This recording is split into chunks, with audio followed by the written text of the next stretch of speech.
One of the outstanding characteristics of the ocean is its power and its scale. It's a mystical world, really. And in a storm, it is just awe-inspiring.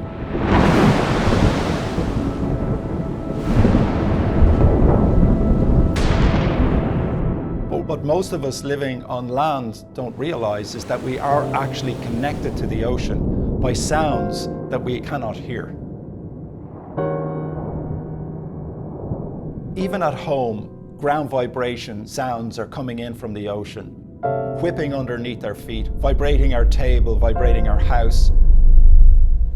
But they're just below our detection range. It's like a broken one-way conversation.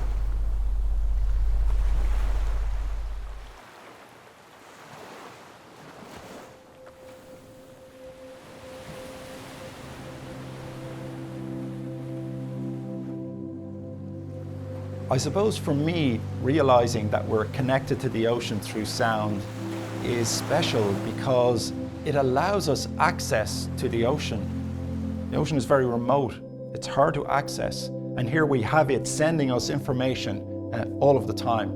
Maybe we can stop, maybe we can listen. So what exactly am I looking at here? Vibrations coming in from the ocean and traveling through the earth.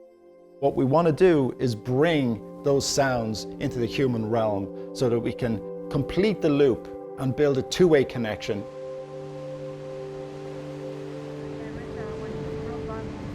So we put hydrophones in the water and they are our ears in the ocean. They tell us about the sound that's traveling in the water, just as our ears tell us about sound. When we get that hydrophone data back to land, it gives us the soundscape in the ocean. We can hear biological activity, human activity, sound generated by ocean wave-wave interaction, the whole soundscape. But the amazing thing is that the sounds in the ocean travel through the seafloor and into the solid earth, and then they can be detected on land-based seismometers that can detect really small ground vibrations. For me, the most amazing finding we have from this work is that we looked at seismic stations that are about 3 kilometers from the coast. And on those stations, we detected fin whale calls. Fin whales in the ocean, vibrating the ground up to 3 or 4 kilometers from the coast. It absolutely knocked me off my seat. The first thing I thought was, I imagined a family getting up for breakfast. Everybody is sitting at the kitchen table. A fin whale starts to sing. Within 2 seconds, their table is vibrating with whale song. In fact, their whole house is vibrating with whale song, and they have no idea.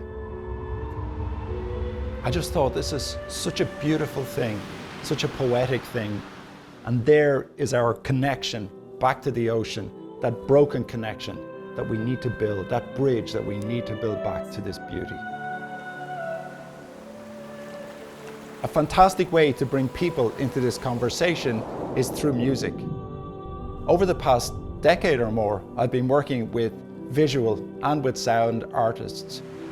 So we're taking the basic sounds, the ground vibrations that we're measuring, and we're creating artistic pieces, musical pieces. We play them, we think about the ocean, we attempt to talk back. The mistake we often make in science is to bury the emotional, stating facts and figures to a few decimal places. It dries everything up, it just takes the beauty out of it. And it's very hard for people to engage. The arts counterbalances that. And so we need this collaboration between arts and science if we're to get the full bandwidth, the full story out to people.